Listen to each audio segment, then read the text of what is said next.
નમસ્કાર દર્શક મિત્રો, ચરોતર અવાજના ડિજિટલ પ્લેટફોર્મની અંદર આપનું હાર્દિક સ્વાગત છે। અત્યારે જે કરમસદ નગરપાલિકાને હાયના જે નારા લગાવવામાં આવી રહ્યા છે, આપનું દ્રશ્ય બતાવવાનો પ્રયત્ન કરી રહ્યો છું કે કન્સિલ પાર્ક જે સોસાયટી આવેલી છે તે છેલ્લા ઘણા સમયથી ત્યાંના જે લોકો છે તે ગટરના પાણીથી જે ત્રાહિમામ પોકાઈ રહ્યા છે અને છેલ્લે તેઓને કરમસદ નગરપાલિકા હાયના જે નારા છે તે નારા લગાવવાનો વારો આવ્યો છે। આપણે સીધા એમના બેન સાથે વાત કરીશું। એના શું કહેશો બેન, છેલ્લા ઘણા સમયથી આપ ગટરના પાણીથી આપ ત્રાહિમામ પોકારી રહ્યા છો?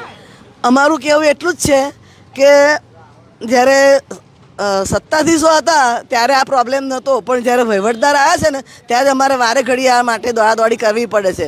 એટલે અમે હવે આ જે ચરોતરનો અવાજ છે એ ચરોતરના અવાજના માધ્યમથી એવું કહેવા માગીએ છીએ કે આનો બહુ જલ્દી નિવેડો આવે અને જે આની અંદર નાના ભૂંગળા નાખ્યા છે 10 ઇંચના ડાયામીટરના છે, તો જરૂરી મોટા ભૂંગળા નાખી અને એનું કાયમી નિવારણ થાય એના માટે પ્રયત્નો કરે।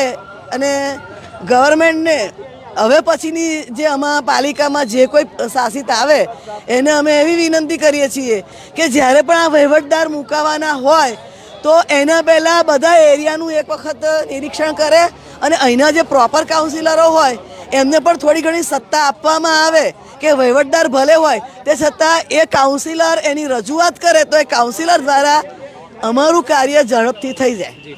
આ કન્સિલ પાર્ક જે સોસાયટી છે એની અંદર ભાગ 1 અને ભાગ 2 ની અંદર ટોટલ જો જોવા જઈએ તો 1500 થી 2000 જેટલા જે રહીશો છે ત્યાં રહીશો રહે છે। આપણા કાકા છે, આપણે સીધા એમની સાથે વાત કરીએ। શું કહેશો કાકા, છેલ્લા ઘણા સમયથી આ ગટરનું પાણી જે છે હેરાન થઈ જશે અને રજૂઆત 3 વાર રજૂઆત કરી, લેખિતમાં આવ્યું છે।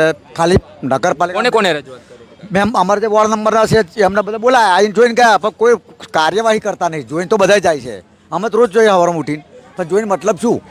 આ નાનો છોકરો ભણતો હોય, બીમાર પડે, આ જોવાનું બધું એટલે બહુ તકલીફ છે। પણ કોને કહી આવો? આ રજૂઆત કરવી કોને? લેખિતમાં આવ્યું છે વહીવટવાળાને, એ જોવા કાંઈ એ જોવા નહીં આવે વહીવટવાળા કોઈ। હા જી કાકા, શું કહેશો તમે કે તમે પણ અહીંયા રહો છો અને એનો તાત્કાલિક અમલ કરી અને એનો નિકાલ લાવવો જોઈએ, બસ એ જ। નિકાલ નહીં આવે તો શું તમારા દ્વારા આગળની પ્રોસેસ? પછી ચૂંટણીનો બહિષ્કાર કરીશું। ચૂંટણીનો બહિષ્કાર? હા, 100%।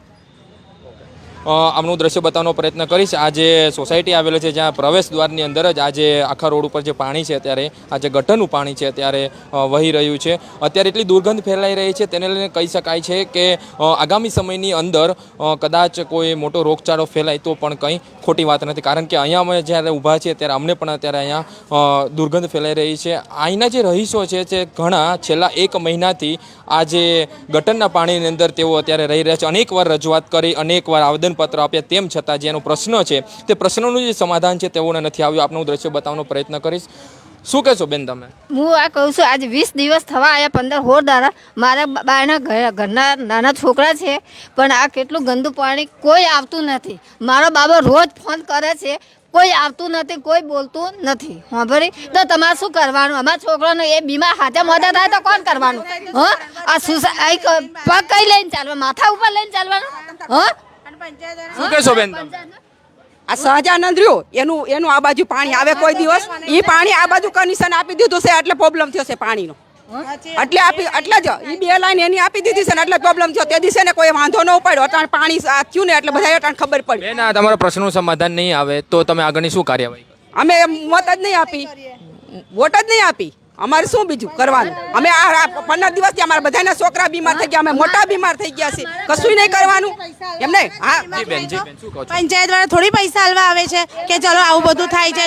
હવે બધાય બીમાર છે, આજે 20 દિવસ થઈ ગયા, એનાથી કોઈ કશું કરતું નથી, એટલે કંઈક તો કરવું પડે ને, કંઈક નિકાલ લાવવા માટે કંઈક આગળ બી કાર્યવાહી કરવી પડશે। જી, આપનું જે દ્રશ્ય બતાવીશ કે આ જે ગટરનું પાણી છે તે ત્યાં પાણીથી અત્યારે જેટલું દુર્ગંધ ફેલાઈ રહી છે તેને લઈને અહીંયા અત્યારે રોગચાળો ફેલાય અને લોકો પણ બીમાર પડે તો પણ કંઈ ખોટું નથી, કારણ કે અહીંના જે મહિલાઓનું કહેવું છે કે છેલ્લા ઘણા સમયથી આ જે સમસ્યા છે તમે સમસ્યાની અંદરથી તે ગુજરી રહ્યા છે, તેમ છતાં અનેકવાર રજૂઆત કરવા છતાં કોઈ જ પ્રશ્નોનું અમારું સમાધાન નથી આવ્યું। અને જો હજી આગામી સમયની અંદર જો પોતાના પ્રશ્નોનું સમાધાન નહીં આવે તો તે ચૂંટણીની અંદર મત દેવાનો બહિષ્કાર કરવામાં આવ્યો છે। આ જે સોસાયટી હતી તે નગરપાલિકા કરમસદ નગરપાલિકા અંડરમાં આવેલી છે। કન્સિલ પાર્ક 1 અને પાર્ક 2 ની અંદર છેલ્લા ઘણા સમયથી ગટરના પાણીથી જે સોસાયટીના જે રહીશો છે તેઓ ત્રાહિમામ પોકારી રહ્યા છે। હવે જોવાનું રહ્યું છે કે જ્યાં આ જે ગટરનું પાણી છે તેનું સમસ્યાનું જે સમાધાન છે તે આવે છે કે નહીં। કેમેરામેન વિનીત ધોબી સાથે હું છું સાહિલ કુંભાણી, ચરોતરનો અવાજ।